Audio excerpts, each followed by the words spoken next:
Oi, gente, tudo bem? Estamos aqui na lição 3, o tema é Fora de Controle e o verso-chave está em Gênesis 4, 6 a 7. Por que você está tão furioso? O Senhor perguntou a Caim. Por que você está tão transtornado? Se você fizer o que é certo, será aceito. Mas, se não fizer, tome cuidado, o pecado está à porta, à sua espera, e deseja controlá-lo, mas é você quem deve dominá-lo.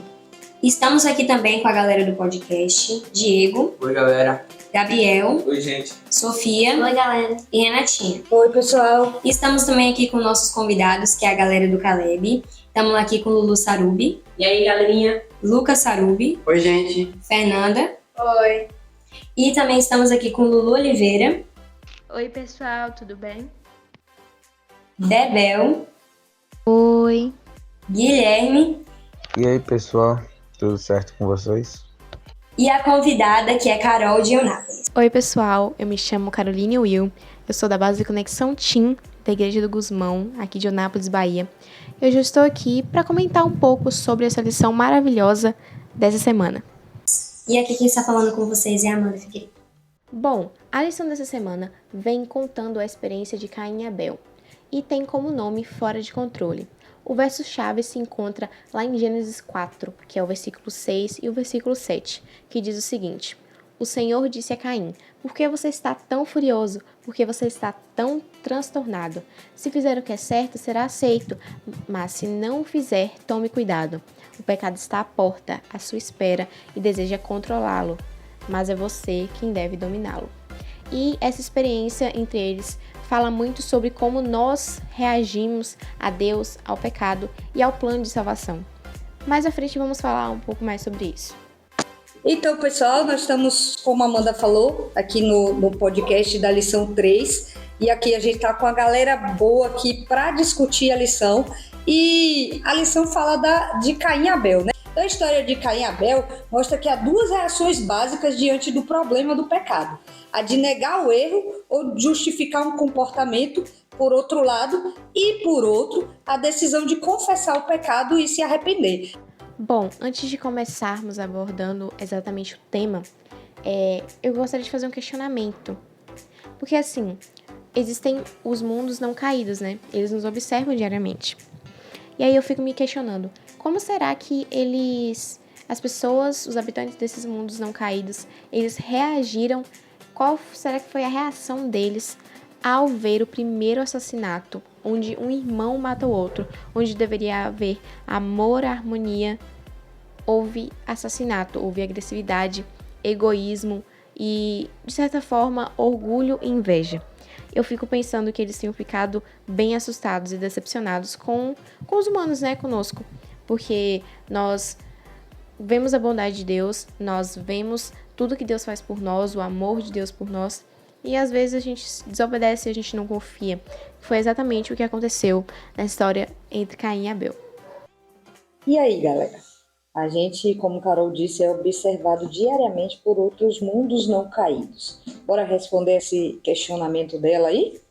Eu já tinha lido sobre os mundos não caídos e já tinha ouvido falar. Eu acho que eles ficaram tristes quando viram o primeiro assassinato, quando Caim matou Abel. Eu acho que as pessoas dos outros mundos devem ter ficado muito surpresas pelo que aconteceu. Devem ter percebido quão o pecado é horrível e que pode ocasionar a morte. Bom, na verdade eu fiquei já surpreso com essa curiosidade aí de que os mundos não caídos observam a gente. Não sei se isso é literal, se é simbólico, porque eu não sabia disso não. Mas, enfim, se essa curiosidade aí realmente for verdade, acho que a reação que os mundos, né, devem ter tido quando entrou o primeiro assassinato no mundo foi de um sentimento ruim, né, de ver que o mal já estava começando a se manifestar grandemente na Terra, né? Sim, Gui, esses mundos não caídos existem. São mundos onde não teve o pecado ainda, então eles não conhecem, e quem fala sobre isso é Ellen White. Qual você acha que foi a reação da galera de fora de outros mundos sem pecado Quem vai responder? Pode falar aí. O que vocês acham que eles sentiram quando eles viram um irmão matar o outro? Eu acho que eles ficaram, tipo assim, espantados, né? Porque acho que foi a primeira vez que eles tinham visto isso acontecer. E eles devem, tipo assim, ter ficado, acho que mais com curiosidade também, né? Por que que ele tinha feito isso, né? Isso que eles deveriam até ter investigado. Eu penso que talvez, como eles estavam assistindo, eles meio que, como a gente gosta das séries hoje em dia, eles talvez tenham tomado apreço pelos personagens, digamos assim. E tenham talvez tirado uma empatia com Abel, porque viam que Abel servia mais bem ao Senhor e não era uma coisa forçada, era uma coisa dele, natural, que ele queria fazer. Então, na hora que a Caim foi lá e matou Abel, eles devem ficar, meu Deus, meu personagem favorito morreu. E agora? Exatamente. Eu acho que eles sentiram desgosto. Porque, assim, quando você vê que uma pessoa que Deus criou, eles a imagem e semelhança dele, você pensa, nossa, que privilégio que eles tiveram. E aí eles vão lá e cometem, né, o primeiro assassinato da história. E assim, eu acho que eles sentiram de luto. Agora, imagina aí, ó, Caim e Abel, apesar deles terem nascido fora do Jardim do Éden, eles conheciam a história da serpente falante, da queda de Adão e Eva, do plano da salvação para restaurar, né, salvar e restaurar a humanidade por meio do sacrifício de Jesus. E é impressionante como, mesmo sabendo disso tudo, Caim tem adotado a mesma atitude egoísta, orgulhosa e rebelde de Lúcifer, né? Embora Caim e Abel tenham sido criados pelos mesmos pais, eles tomaram caminhos diferentes no seu relacionamento com Deus. Abel, ele enxergou a misericórdia divina na forma como o Criador proveu a redenção da raça humana, mas Caim se rebelou contra Deus em seu coração, sentindo-se injustiçado, como a gente pode ver lá nos Escolhidos, na página 35. E para lembrar aqui, Abel era pastor de ovelhas e Caim era agricultor. E agora a pergunta que eu faço para vocês é como é que a ocupação de Caim e Abel, né? Caim era pastor de ovelhas e Abel era pastor de ovelhas e Caim era agricultor, influenciou a visão que eles tinham de Deus, e qual foi o erro de Caim ao oferecer sua oferta a Deus? Porque a oferta de Caim não simbolizava a morte do Cordeiro de Deus numa cruz. Eu imagino que tenha sido por isso. Caim, ele era agricultor e Abel era pastor de ovelhas. Caim, ele começou a alimentar em seu coração um sentimento de egoísmo e autossuficiência. Ele achou que qualquer coisa que desse a Deus já estaria bom e já perdoaria seus pecados. E ele não estava ali por fé e amor, mas sim estava desobedecendo a ordem divina. Já Abel era totalmente diferente de Caim. Ele estava ali por fé, amor e obediência, e também perdão a Deus. Ele queria demonstrar o seu perdão a Deus, assim, dando o cordeiro, que era o que Deus pediu e era o que representava a Deus. Nenhum dos dois foi o preferido na situação por conta dos trabalhos, mas sim coincidiu do emprego de Abel ser o de cuidador de ovelhas. Se Deus houvesse pedido outra coisa a eles, com certeza Abel faria, porque ele amava verdadeiramente a Deus e sabia seu propósito.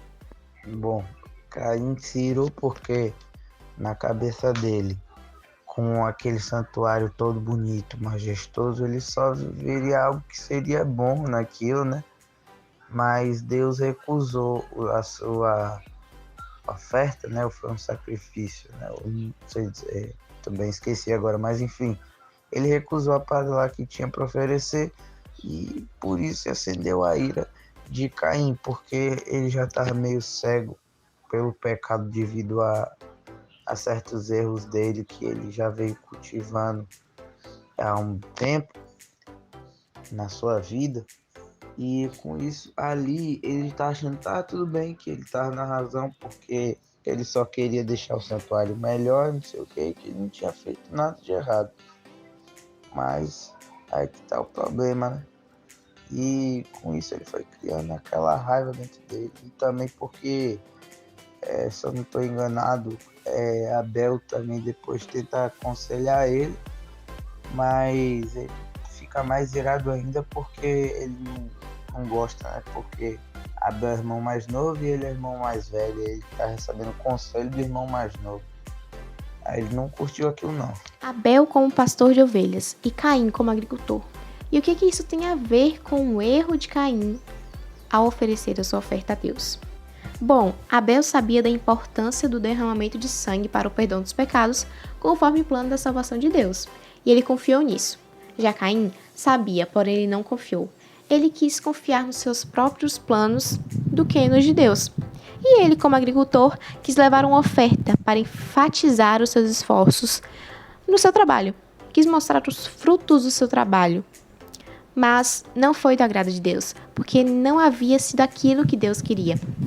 Não havia sido aquilo que Deus pediu como oferta.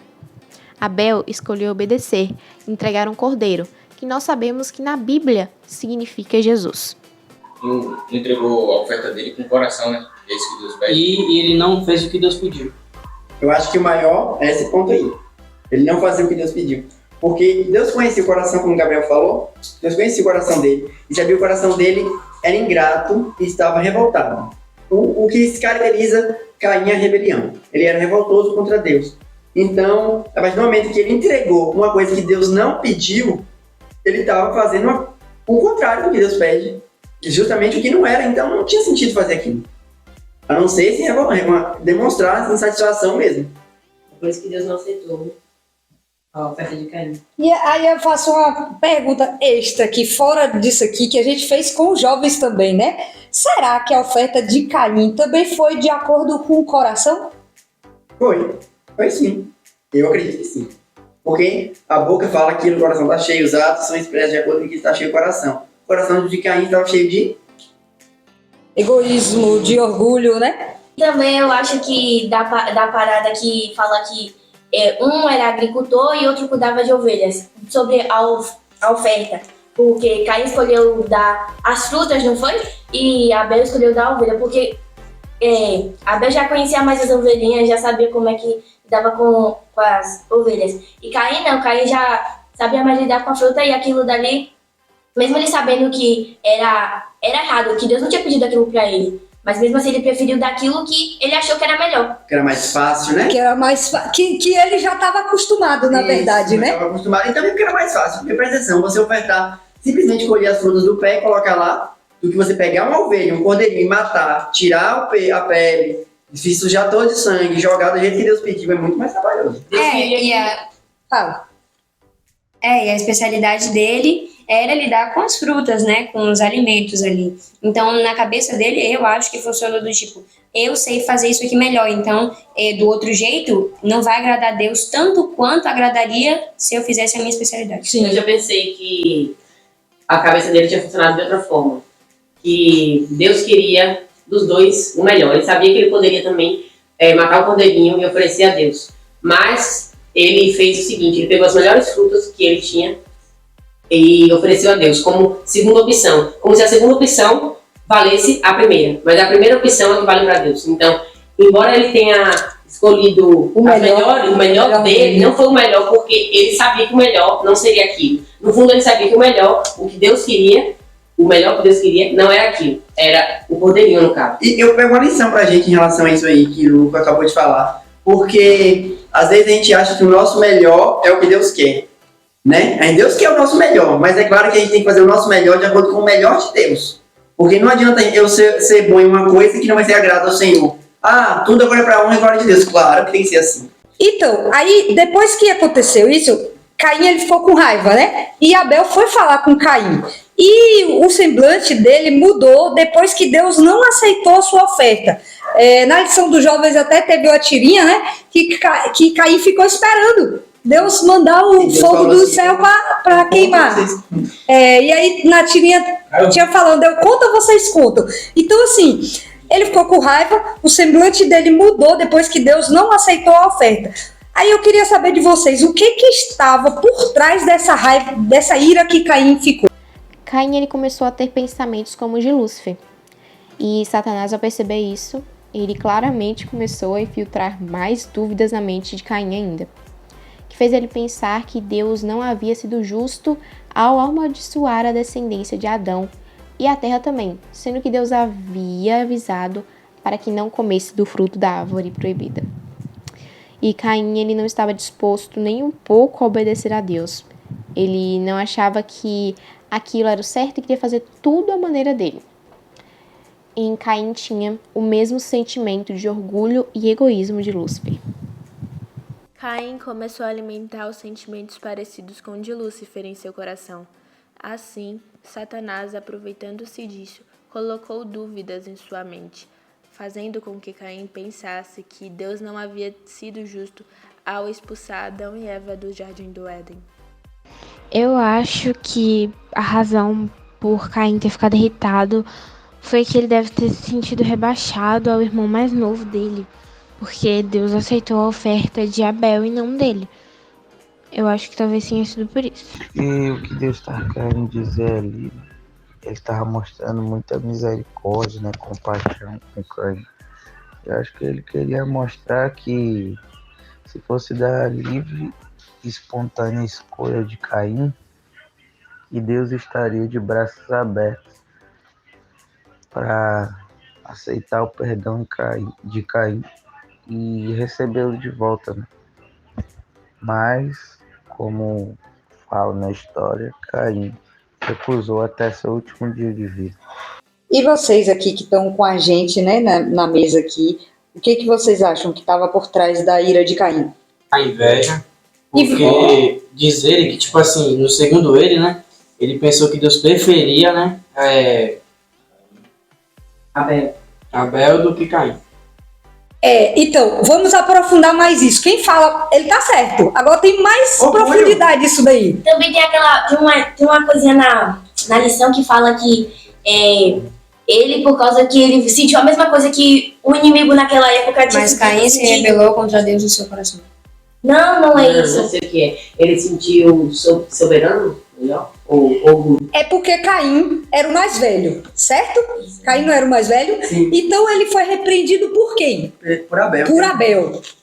E imagina aí, quem é irmão mais velho aqui? Eu sou, né? Eu. Amanda, Lucas, o Diego não, né? As meninas aqui não. Tecnicamente eu sou. É aquele sentimento de que você foi inútil, porque o seu irmão mais novo, que tem menos experiência que você, Te deu conseguiu uma lição de moral. Conseguiu fazer uma coisa que você não conseguiu fazer, então você começa a se sentir inútil e você não se sente capacitado para fazer isso. Exatamente. E outra, Caim sabia que Abel estava certo. Sim. Então, para ele admitir aquilo ali. E Abel ainda falava pra ele, Caim, não é assim que funcionam as coisas. Imagina a mente de Caim nisso. Ele com raiva de Deus, que ele já era insatisfeito com Deus, ele achava, Ellen White fala que ele era insatisfeito, achava que Deus era culpado de ter expulsado Adão e Eva do jardim, né? Que era culpa Exatamente. Ele já estava com raiva disso. Aí ele queria oferecer a fruta, porque ele queria testar Deus, digamos assim, para ver se Deus aceitaria o melhor dele, queria testar a paciência de Deus, e ainda vem Abel dizer para ele, você tá errado, não é assim, Eu acho que Caim estava enganando a si mesmo. Na verdade, ele sabia no fundo, mas... Assim, como a gente faz, né? Fora ele tava se enganando, mas por dentro ele estava se enganando. Por fora ele estava se enganando, por dentro ele sabia. E Lulu pegando esse gancho aí, é o que a gente faz direto, né? A gente erra, aí a gente não quer dar o braço ao torcer, e aí não pede perdão, a gente não se arrepende. Isso aí, como Sofia disse, foi a mesma coisa que Lúcifer fez no início. Ele ficou todo cheio de si e orgulhoso. E aí, lá em Gênesis 4, 7, 10 e 15, registra o que Deus deu a Caim uma chance. Mas até os últimos dias de sua vida, Caim recusou a oferta da parte de Deus. O que Deus estava tentando mostrar a Caim nesse momento? Que não tem preferidos. Eu acho que quando Deus deu a oportunidade para Caim, era para que ele se arrependesse e não deixasse se enganar com sentimentos ruins e assim pudesse seguir o lado da salvação. Deus estava tentando mostrar a Caim que ele deveria tomar cuidado com o pecado batendo à porta e ele deveria tomar cuidado com a maneira que ele ia agir contra ou a favor do pecado e se ele ia fazer o certo ou deixar que o pecado dominasse ele, que foi o que Caim fez. Deus queria que Caim se arrependesse e mudasse de atitude, porque ele sabia o que precisava fazer caso Caim não mudasse. E foi exatamente o que ele precisou fazer, foi amaldiçoá-lo. E Deus não queria fazer isso, porque Deus não quer o mal dos seus filhos. Por isso que ele está a todo momento esperando que a gente se arrependa e mude de comportamento. Porque o arrependimento Ele é o sentimento de ter feito algo errado e também a mudança. Eu acho que através de uma pessoa que vai levar estudo na casa, às vezes a mensagem que aquela pessoa pode estar levando é uma mensagem para você, uma mensagem em uma pregação, um louvor, pessoas orando por você em um momento difícil e quando vê, deu tudo certo. É porque tem várias maneiras de Deus chamar a atenção na vida das pessoas, né? Porque são maneiras bem diferentes, né? O jeito de Deus. E eu acho que é através dessas coisas aqui que eu citei, né? Que Deus chama mais a atenção das pessoas para que elas possam voltar, né, aos caminhos. Deus estava tentando mostrar para Caim que o pecado, pela forma como ele estava, pela raiva que ele sentia, que o pecado estava ali batendo a porta e que ele poderia acabar se desviando do caminho de Deus. O que mais? O que Deus estava tentando mostrar a Caim? Que ele falou Caim, depois que Caim pecou, né? Ele estava cheio de ira e Deus falou o quê? Quem lembra aí o que tem na lição? Já é na sua porta, a porta do seu coração. Se você não tomar cuidado, ele vai te dominar. Se você fizer o que é certo, né, você vai ser aceito. Se você não fizer se você fizer o que não é certo, já era. É o que acontece hoje. Tipo assim, Caim tinha errado, mas não tinha ido longe demais, porque ele não tinha matado Abel ainda. Não tinha matado, exatamente. Aí, não tinha matado. Assim, cuidado, porque você já pecou agora. Se você continuar com essa arrogância, essa inveja, você vai a uma coisa que não vai ter mais volta. Vai para um caminho que não vai ter mais volta. E depois que Abel morreu, não tem como ressuscitar depois. Não, sim, no momento, né? Falando com a minha irmã mais velha, às vezes a gente erra com o irmão mais novo e a gente pensa, poxa, é melhor nem me desculpar porque não vou precisar e não vai se importar ou não vai lembrar ou algo do tipo.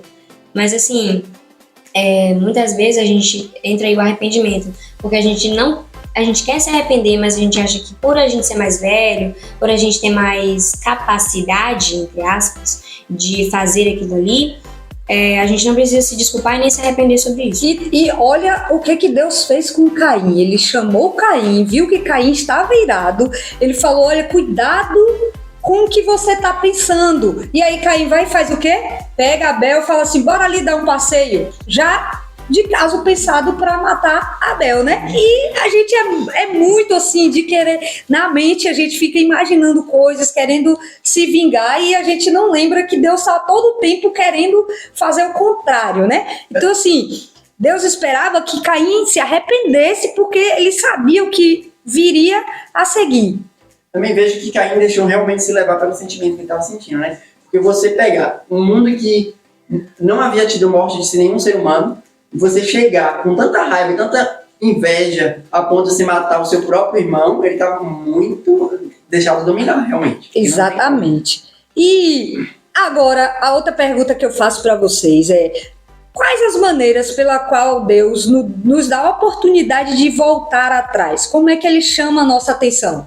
E aí é muito pessoal de cada um, né? Porque cada um tem uma maneira que Deus chama a atenção. Deus chama a atenção de diversas formas. Não só de uma forma, dependendo da pessoa, né? A gente fala, é pessoal, como você falou, eu concordo, mas eu acho que todo mundo, ainda assim, ele mostra muitas formas, não só uma. Ele chama de muitas outras formas. Deus nos dá a oportunidade de mudança todos os dias. Basta querer mudar e pedir ajuda a Deus, porque Ele vai te ajudar. E eu posso dizer isso com toda certeza, porque eu tenho um testemunho com isso.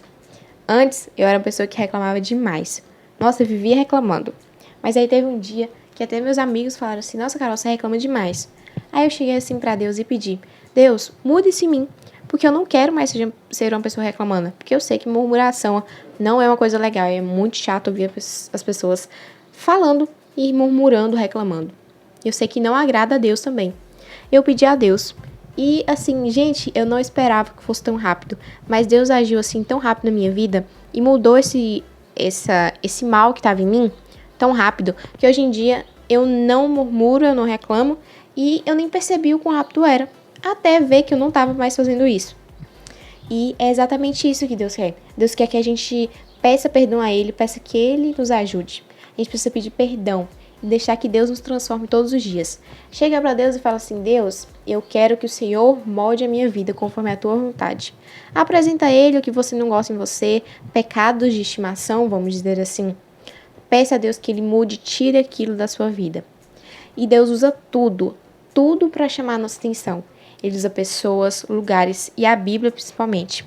E aquela vozinha na nossa mente que diz o que é certo e o que é errado, não tem? Que é nada mais, nada menos que Espírito Santo em nós. E nós não podemos nunca deixar que essa voz suma da nossa mente. Porque é ela que nos guia, ela que nos ajuda a perceber que nós devemos pedir ajuda a Deus. Pela oração, né? Pra gente confessar nossos pecados a Deus e pedir perdão. Acho que essa é uma das formas de voltar atrás. Deus usa várias maneiras para chamar nossa atenção. Por exemplo, quando nós ou alguém está doente, quando passamos por algum problema, quando alguém nos decepciona, mas sabemos que Deus sempre está ao nosso lado.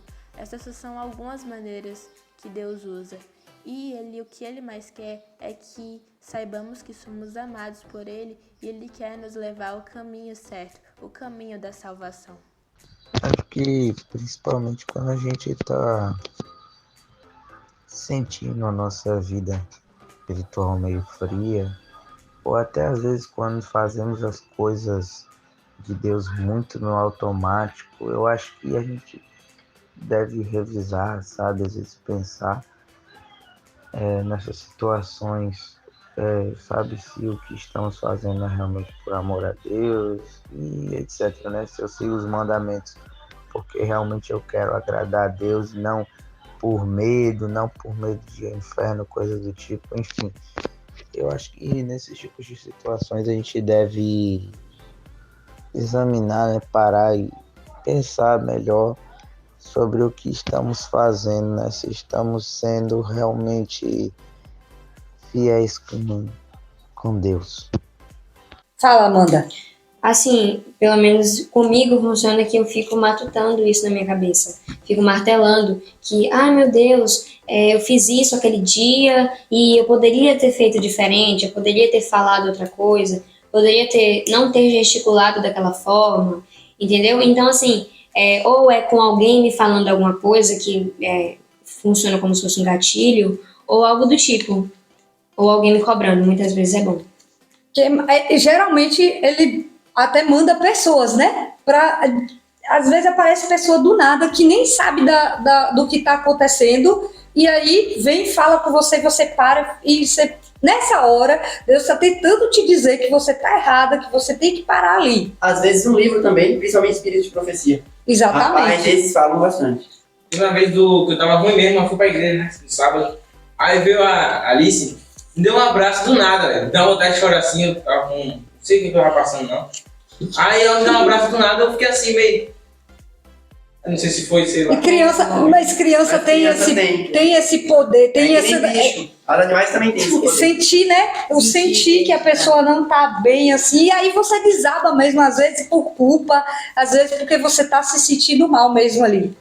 Então vamos lá. E quais momentos, pegando esse gancho aí também dessa pergunta, em quais momentos ou situações vocês acham que seria bom a gente parar e examinar como a gente está se comportando, os nossos motivos e atitudes agora com relação a Deus? E um exemplo disso. Fala. Sim. Eu acho que a gente ignora muitas vezes o que Deus quer. A gente pode saber o que Ele quer, a gente pode saber o que a gente tem que fazer, o que é o melhor pra gente, mas a gente ignora.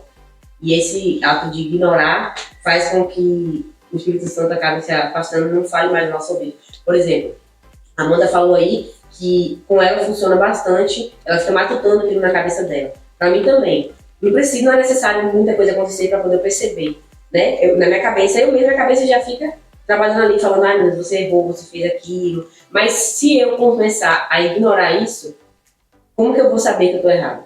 E aí, qual é a sua atitude diante disso? Quando você ficar matutando, você, Amanda, que falou aí, vocês fazem o quê? Depois disso, de matutar? Eu penso numa forma em chegar na pessoa e pedir desculpas ou tentar reverter a situação. Porque muitas vezes, né, quando eu fico martelando isso na minha cabeça, provavelmente eu estou errada. Então eu fico procurando uma maneira de esclarecer as coisas, porque para mim uma discussão começa quando são duas opiniões diferentes e as pessoas não sabem lidar com ela.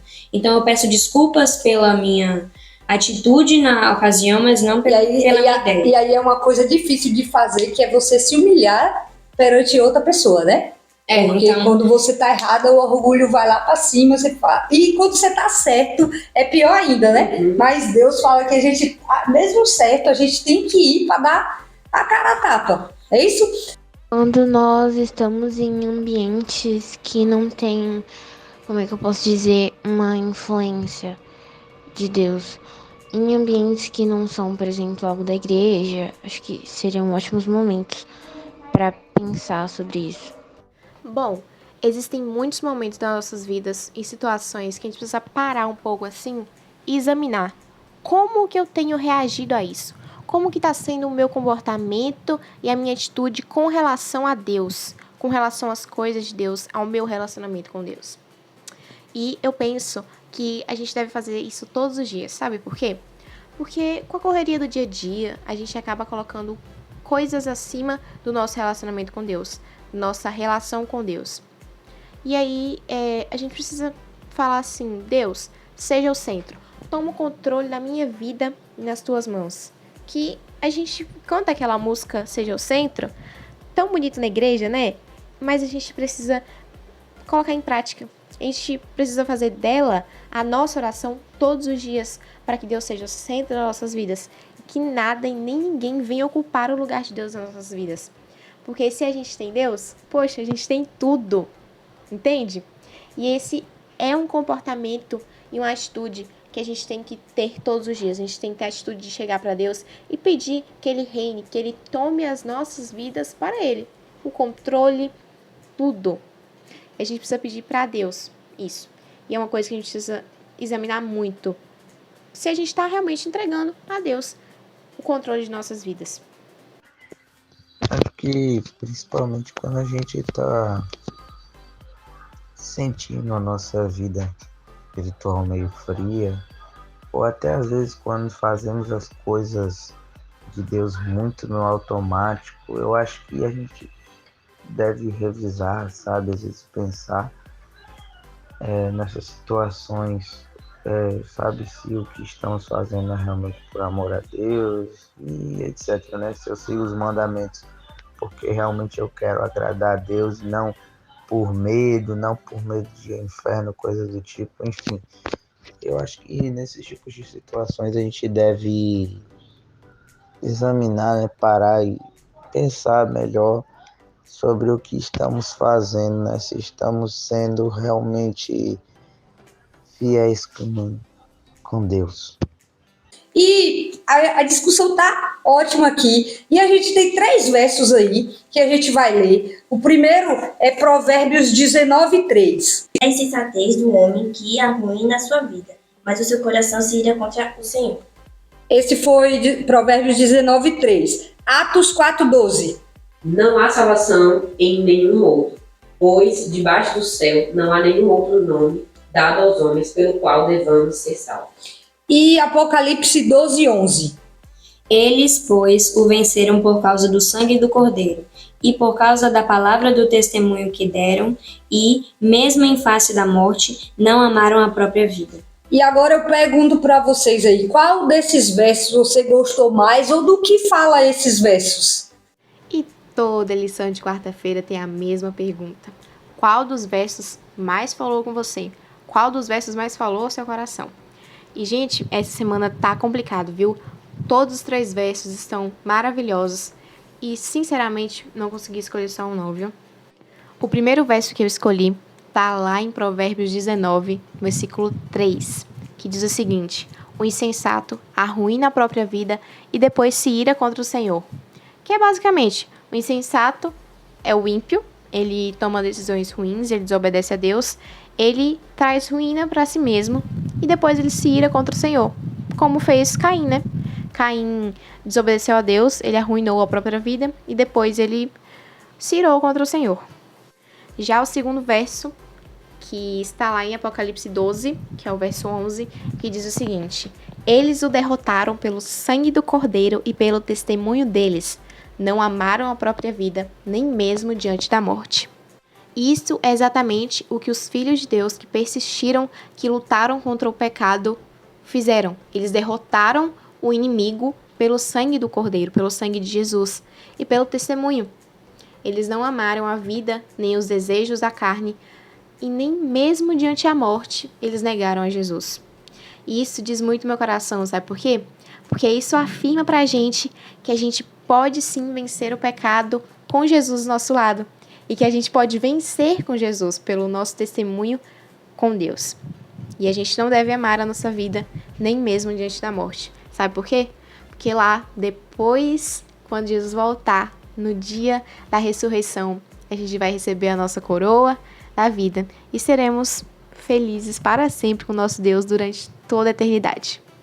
Eu curti esse daí de Atos 4, versículo 5, porque aponta Jesus, né, como o único que é capaz de salvar aqui debaixo da terra, né? E é um versículo que comprova, eu gostei porque é um versículo que comprova, né, que somente Jesus é o caminho e a salvação pra gente, né?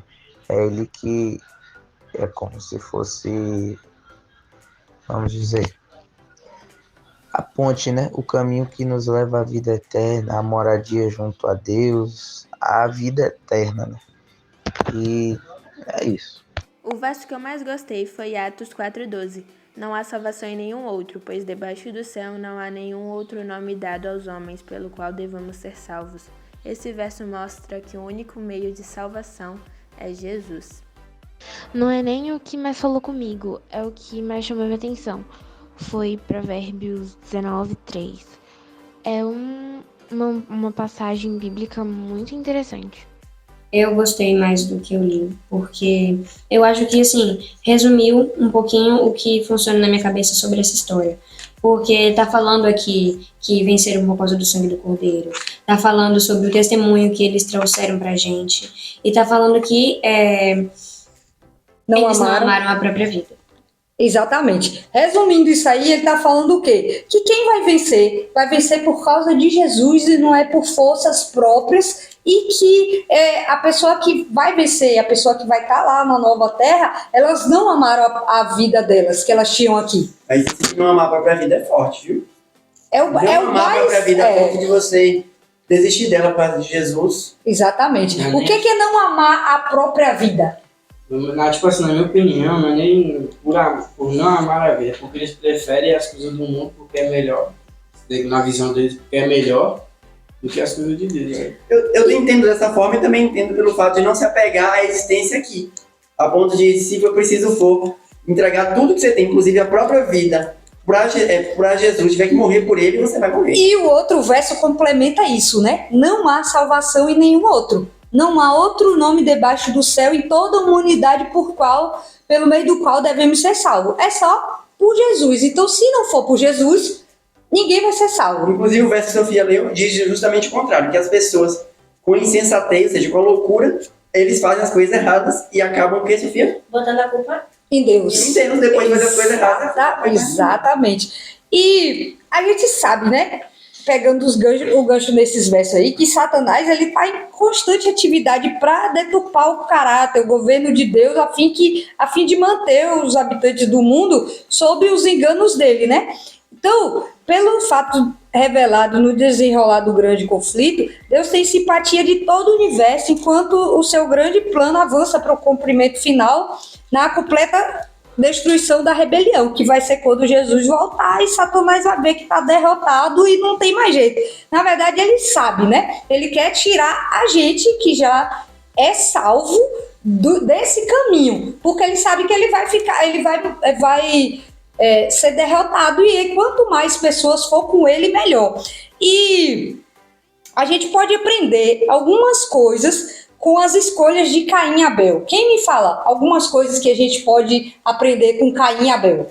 Que às vezes é bom a gente deixar o orgulho de lado e se arrepender pelos erros, porque às vezes a gente tá Na verdade, a gente está deixando de se arrepender por um pecado e assim a gente acaba acrescentando mais pecado. A gente acaba fazendo uma coisa Por causa do orgulho, né? por conta do orgulho, a gente acaba fazendo uma coisa pior do que já tinha acontecido. E eu resumo isso falando assim, ó, o coração humano, quando cede ao orgulho, avança rápido para a destruição. Outra coisa, que a salvação oferecida por Deus, ela não pode ser comprada, ela é um presente. Então ali, Caim, ele tenta de todas as formas, né, agradar a Deus, achando que sua oferta, porque ele é agricultor, ele, no coração dele ele achou que era o melhor, então ele falou assim, não, é isso aqui que eu vou dar para Deus. Só que a gente esquece ele vai ter que aceitar. Exatamente. Sendo que Deus, ele fala pra gente, olha, você tem que fazer desse jeito. Aí a gente arranja um jeitinho, a gente fala, não, isso aqui eu posso fazer, porque Deus não vai ligar muito, já que eu tô fazendo o meu melhor, né? E outra coisa que eu vejo nisso aí, que Deus sempre estende a mão para aqueles que se rebelam, dando oportunidade de arrependimento, né? Foi o que ele fez com Caim. Ele sabia o que estava no coração de Caim e ele chamou Caim e falou assim, olha, se você for nesse plano aí de pecado, de continuar desse jeito, você vai ser destruído, entendeu? E a destruição de Caim foi uma conversa que Deus teve com ele, que Deus falou, vai acontecer isso e isso e isso, e ele não aceitou o que Deus falou depois dessa conversa, né? E a gente tá chegando ao final aqui, e eu queria saber o que vocês acharam dessa lição, o que para você foi novo, que você não sabia, ou um conselho que você dá para os adolescentes que estão assistindo. Eu achei, assim, muito importante o tema que foi abordado nessa lição. Porque essa lição, ela veio falando sobre Caim, né? Falando sobre a desobediência dele e sobre não confiar nos planos de Deus. E a gente precisa confiar em Deus, a gente precisa obedecer a Deus. E a gente precisa, principalmente, ficar de olho nos nossos comportamentos e nas nossas atitudes perante a Deus. E uma coisa que eu não sabia sobre essa lição, uma coisa que veio nova, assim, pra mim, foi a profissão de Caim e de Abel. Que eu não sabia qual era a profissão dele, gente. Eu confesso, eu não sabia. Não sabia que Abel, ele era pastor de ovelhas e que Caim, ele era agricultor. E eu demorei pra ver o que foi que influenciou a decisão de Caim também. De errar, na verdade. O erro dele sobre a comparação, né? O que tinha a ver a profissão dele e o erro. E um conselho que eu poderia deixar para vocês aqui, vocês adolescentes, jovens, crianças, adultos, todo mundo, é que vocês perseverem na presença do Espírito Santo, que vocês busquem o Espírito Santo, porque o Espírito Santo é quem guia os nossos caminhos e as nossas atitudes, o nosso pensamento e o nosso coração. Que ele possa reinar nas nossas vidas e que ele venha estar conosco todos os dias, estar com vocês todos os dias. Porque o Espírito Santo é quem os guia, é aquela vozinha, gente, na nossa cabeça, como eu já falei antes. Aquela vozinha que fala que a gente não pode fazer aquilo porque aquilo é errado. E que aquele é o caminho certo. A gente precisa confiar nos planos de Deus. Que você confie nos planos de Deus, que você entregue a sua vida a Ele. E busque obedecer a Deus. Confiar em Deus. Porque esse, sem dúvidas, é o melhor caminho que você pode trilhar na sua vida. Gostei muito da lição dessa semana. A parte que eu mais achei interessante foi que Abel ele foi obediente a Deus até o fim de sua vida. E acho que podemos seguir sempre o exemplo de Abel. A lição dessa semana foi ótima, ela trouxe muitos ensinamentos pra gente. Acho que até para pessoas de fora da igreja, por exemplo, ou até mesmo pessoas de dentro da igreja, acho que ajudaria bastante para alguns jovens que por acaso se afastaram do caminho de Deus por algum motivo. Seria bom ler isso, acho que seria muito legal e enriquecedor também. Bom, a lição dessa semana foi bem legal, né? Falando sobre Caim e Abel. Gostei da curiosidade lá que falou que mesmo depois que Abel pecou e cirou, ele teve um negócio lá, né, que Deus fez que mesmo assim quem tocasse nele ia sofrer uma punição lá severa que Deus decretou. E eu achei isso muito massa em ver que mesmo a gente errando, Deus aplica sua misericórdia e tenta nos tirar, né, do buraco do pecado. Mas fora isso, não teve tantas coisas novas, mas foi um assunto bem bacana de ver na lição essa semana e eu gostei. Quero ouvir de cada um. Começa, Diego. Qual é um conselho, ou o que você achou dessa lição? O que você tira de lição para você? Bom, o conselho que eu dou para vocês é nunca ceda ao pecado, sempre tente dominá-lo, porque senão ele vai te dominar. Domínio próprio. Assim, essa história me lembra muito a relação de briga que eu tenho eu e a minha irmã. Então, assim, tentar mudar, né, a partir de agora.